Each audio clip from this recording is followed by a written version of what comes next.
दोस्तों, आज की कहानी एक ऐसे छोटे 4 साल के बच्चे की है, जो कि सुबह 7 बजे वो स्कूल के निकलता है और शाम के 4 बजे तक जब वो घर नहीं आता है, तो उसकी माँ परेशान हो जाती है और ढूँढने लगती है अपने बच्चे को, ताकि मेरा बेटा कहाँ रह गया? क्योंकि सुबह जब वो स्कूल के लिए तैयार होता है, तो वो अपनी माँ से कहता है कि माँ, आप मुझे छोड़ने मत जाओ, मैं दादी के साथ चला जाऊँगा। तो जब दादी बोलती है कि बेटा उसके पहले कुछ खा लो, तो दादी जो होती है उसको चीनी और भात खिलाती है, जैसे चावल बोलते हैं भात को बिहार में। तो चीनी और चावल खिला के दादी उसको लेके जाती है और साथ में उसके बाबा भी जाते हैं उसको स्कूल बस तक छोड़ने के लिए सुबह 7 बजे। बाबा बोलते हैं चलो मैं भी चल रहा हूँ, और बच्चे को लेकर के जाते हैं और उसके स्कूल वाली बस में उसको बैठा भी देते हैं। लेकिन जब 4 बज जाता है और जो माँ होती है वो जब फ़ोन करती है स्कूल में, तो पता चलता है कि प्रिंसिपल जो होती है वो कहती है कि आपका बेटा आज स्कूल ही नहीं आया है। तो इस कहानी में हम ये जाने कि क्या कि इस बीच में इस बच्चे के साथ क्या हुआ। जब बच्चा स्कूल बस में पहुंचा है, जब उसके घर वाले ने उसको स्कूल में से बैठाला है और बच्चा स्कूल में बस में बैठ करके स्कूल तक गया है, तो आखिर उसके बीच में ऐसा क्या हुआ जो बच्चा नहीं मिलता है? क्योंकि 4 बजे के आसपास जब उसकी माँ, बच्चे का नाम होता है आयुष, 4 साल का बच्चा होता है, जब उसकी माँ स्कूल में फोन करती है तो पता चलता है कि आज आपका बच्चा स्कूल ही नहीं आया। तो चलिए कहानी शुरू करते हैं। तो नमस्कार दोस्तों, मैं हूँ शशि और आप सभी का स्वागत करती हूँ आपके अपने चैनल में। अगर आपको कहानी अच्छी लगे तो लाइक करिएगा और चैनल पहली बार है तो सब्सक्राइब करिएगा। दोस्तों, आज की कहानी पटना की है। पटना में एक घर होता है, उसमें एक छोटा बच्चा होता है 4 साल का, और एक उसकी चचेरी बहन होती है 12 साल की। दोनों बच्चे एक पटना के नामी स्कूल टिन टॉय करके एक स्कूल होता है उसमें पढ़ने जाते हैं। और उसमें पढ़ने सुबह बच्चे की जो दादी होती है वो बच्चे को स्कूल बस तक छोड़ करके आती है, और उसको छोड़ने से पहले उसको चीनी भात खिला करके और बच्चे को स्कूल तक छोड़ के आती है, स्कूल बस में बैठा करके आती है, बच्चा स्कूल जाता है।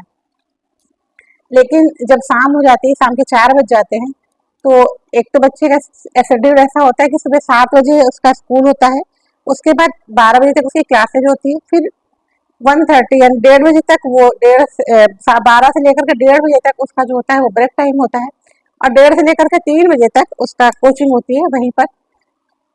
टिन टॉय अकेडमी करके एक स्कूल है पटना में, वहाँ की ये कहानी सच्ची घटना है। और ये कहानी है 16 मई गुरुवार की। और 16 मई गुरुवार के दिन बच्चा अपनी दादी के साथ स्कूल बस में बैठ करके स्कूल जाता है। उसकी दादी उसको चीनी भात खिला करके और उसको स्कूल बस तक छोड़ने जाती है, स्कूल बस में बैठालती है बकायदे, और स्कूल बस चल देती है, फिर वो वहाँ से वापस आती है और बच्चा स्कूल जाता है। शाम के जब 3 बज जाते हैं, 4 बज जाते हैं, तो जब बच्चा स्कूल नहीं आता है तो बच्चे की माँ को थोड़ा सा ये लगता है कि बच्चा मेरा स्कूल अभी तक क्यों नहीं आया, स्कूल से भी घर क्यों नहीं आया। तो बच्चे की जो माँ होती है, यानी कि आयुष नाम होता है उस बच्चे का, आयुष की माँ स्कूल में फोन करती है कि मेरा बेटा अभी तक घर क्यों नहीं आया। तो स्कूल की जो प्रिंसिपल होती है मीरा झा, वो बोलती है कि आपका बेटा कहीं मिल नहीं रहा है और कहीं घर तो नहीं चला गया, ऐसा तो नहीं कि घर चला गया इसलिए हम लोग भी परेशान है, आपका बच्चा कहीं मिल नहीं रहा। तो उन्होंने कहा कि मैंने बच्चे को स्कूल बस में बैठाला था और बच्चा स्कूल तक गया था, तो आप लोग की रिस्पॉन्सिबिलिटी बनती है कि बच्चा कहीं जाए ना। ऐसे कैसे हो गया कि बच्चा मिल नहीं रहा है? उसकी माँ तुरंत उसके पिता को फोन करती है, आयुष के पिता को फोन करती है, आयुष के पिता भी आते हैं। वो लोग स्कूल जाते हैं, स्कूल में प्रिंसिपल से बात करते हैं, प्रिंसिपल का नाम होता है मीरा झा, और जो वहाँ के प्रिंसिपल होती है, और उनका बेटा होता है धनराज झा। उन सबसे बात करते हैं तो उन लोग कहते हैं कि आप का बेटा यहाँ स्कूल में मिल नहीं रहा है, वो दोपहर तक तो था, उसके बाद से उसका कोई पता नहीं है कि वो कहाँ गया। आप चाहो तो सीसीटीवी कैमरा देखिए। सीसीटीवी कैमरा जब देखा जाता है, सीसीटीवी कैमरे में वो क्लासरूम में भी दिखता है, और वो बस से आते हुए और क्लासरूम में जाते हुए सब कुछ दिखता है। लेकिन जब प्ले टाइम होता है उसका 12:30 से जो 1:30 का टाइम, 12 से जो 1:30 का टाइम होता है, उसके बाद से वो बच्चा कहीं नहीं दिखता है कि बच्चा गया कहाँ। माँ भी बहुत परेशान होती है, माँ पूरे स्कूल में ढूंढती है, प्रिंसिपल से पूछती है, प्रिंसिपल जो संचालक होता है धनराज झा, मेरा झा का बेटा होता है, उससे ही पूछती है, उसके क्लास टीचर मनीष होते हैं उनसे भी पूछती है, लेकिन सबका यही कहना होता है कि उसके बाद से आपका बेटा दिखा नहीं, कहाँ गया हमको भी नहीं पता है।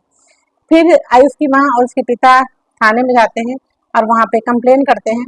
तो वहाँ से जब पुलिस आती है, इंक्वायरी करती है, सब जगह ढूंढती है, सीसीटीवी कैमरा देखती है, तो सीसीटीवी कैमरे में पुलिस को ये लगता है कि कुछ छेड़छाड़ की गई है, क्योंकि 10 मिनट की वीडियो करीब इसमें से कट की गई है। पुलिस को ऐसा एहसास होता है क्योंकि वो लोग इतना सब कुछ देखते रहते हैं, उनको पता चल जाता है।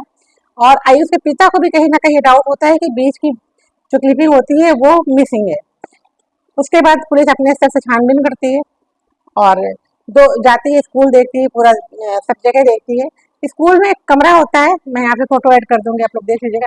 एक कमरा होता है छोटा सा जिसमें कि बच्चे बैठ के खेलते होते हैं, उस कमरे में भी जाती है जहाँ पे वो बैठ के खेल रहा था। उसके बाद से वो कहीं नहीं दिखता है, वहां तक उसको जाते हुए दिखाती है कैमरे में, उसके बाद से वो कहीं नहीं दिखता है। वहां पर भी ढूंढती है, कहीं नहीं मिलता है। दोबारा से पुलिस जाती है वहां पर, फिर दोबारा से सब देखना शुरू करती है कि कहाँ गया बच्चा, कहाँ गया। तो उस जो प्ले रूम था, उस प्ले रूम में एक गटर होता है, एक चटाई पड़ी होती है, इसे बच्चे बैठते हैं और उस पर बैठ के खेलते हैं। जब पुलिस उस चटाई को हटा के देखती है तो वहां पर एक गटर का ढक्कन सा दिखता है। गटर का ढक्कन सा दिखता है तो उनको ये लगता है प्ले रूम में और गटर, कुछ समझ नहीं आया। बाकी सब चीजों को वो लोग पहले ही देख चुके थे, हटा के देख चुके थे, वहाँ टॉयज और बच्चों के खेलने की चीजें और बैठने के अलावा और कुछ नहीं था। तो वो बुलाते हैं कर्मचारी को और बोलते हैं गटर का ढक्कन खोला जाए। जैसे ही गटर का ढक्कन खुलता है, गटर का ढक्कन खुलते ही सबकी आंखें खुली की खुली रह जाती हैं, क्योंकि जिस 4 साल के बच्चे को सब लोग ढूंढ रहे थे, वो 4 साल का बच्चा उसी गटर में था।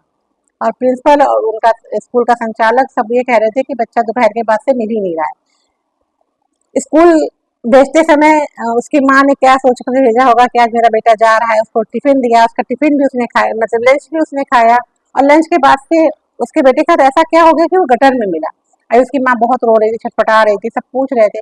पुलिस भी उन प्रिंसिपल को बुलाती है, उनसे पूछती है कि ऐसा क्या हो गया जो ये बच्चा गटर में है। आयुष की माँ बोलती है कि इनकी जो फीस थी 8400 रुपए, वो बकाया थी, तो इन लोगों ने हमको धमकी दिया था कि हम लोग देख लेंगे। तो ऐसा तो नहीं कि उस फीस के चलते मेरे बेटे को इन्होंने मार के और गटर में डाल दिया। पुलिस जब प्रिंसिपल से पूछताछ करती है, उनके बेटे से पूछताछ करती है, तो उसमें वो लोग ये कहते हैं कि ये बच्चा खेलते खेलते जो है और गिर जाता है, गिरने से इसके सर में भयंकर चोट आती है जिससे बहुत ब्लड निकलता है। तो हम लोगों ने ये सोचा कि हम लोग ने भी कहा ही था कुछ दिन पहले, तो ऐसा ना हो कि इनके घर वाले ये सोचे कि हम लोगों ने कुछ कर दिया है। तो उस समय जब उसको चोट लगी थी, वो बेहोशी की हालत में था, तो हम लोगों ने ये बचाने के लिए यही कह देंगे कि स्कूल में ही नहीं है, और उसको गटर में डाल दिया, जबकि वो बच्चा बेहोश था। सोचिए, 4 साल का बेहोश बच्चा, और उसको जीवित अवस्था में गटर में डाल दिया। अगर उस समय उसका ट्रीटमेंट कराते, उसको हॉस्पिटल ले जाते, तो शायद वो बच्चा बच जाता, क्योंकि सर में चोट लगी थी, ब्लड वगैरह आया था, लेकिन शायद वो बच जाता। लेकिन उसको जिंदा ही बेहोशी की हालत में उन्होंने गटर में डाल दिया, और गटर में दबने से शायद उसकी मौत हो गई। तो क्या सिर्फ फीस की वजह से इन लोगों ने, स्कूल वालों ने ऐसा कारनामा किया? उनको ये नहीं लगा बच्चा कितना, मतलब कैसे कैसे टीचर थे, कहते हैं कि दूसरा घर होता है स्कूल, बच्चों का दूसरा घर स्कूल होता है, और पूरा आधे से ज्यादा टाइम तो बच्चे स्कूल में बिताते हैं। 7 बजे का बच्चा गया और 3:30 बजे तक वो स्कूल में ही रहता है, कितना लॉन्ग टाइम बिताता है।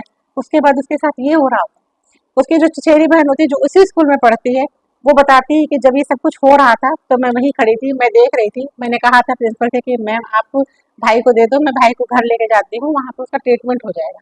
तो जो प्रिंसिपल का बेटा होता है धनराज, वो ये कहता है कि अगर तुमने ये बात किसी को बताने की कोशिश की या किसी को बताया भी, तो तुम्हारा भी वही हाल करेंगे, तुमको भी जिंदा हम लोग इसी गटर में डाल देंगे।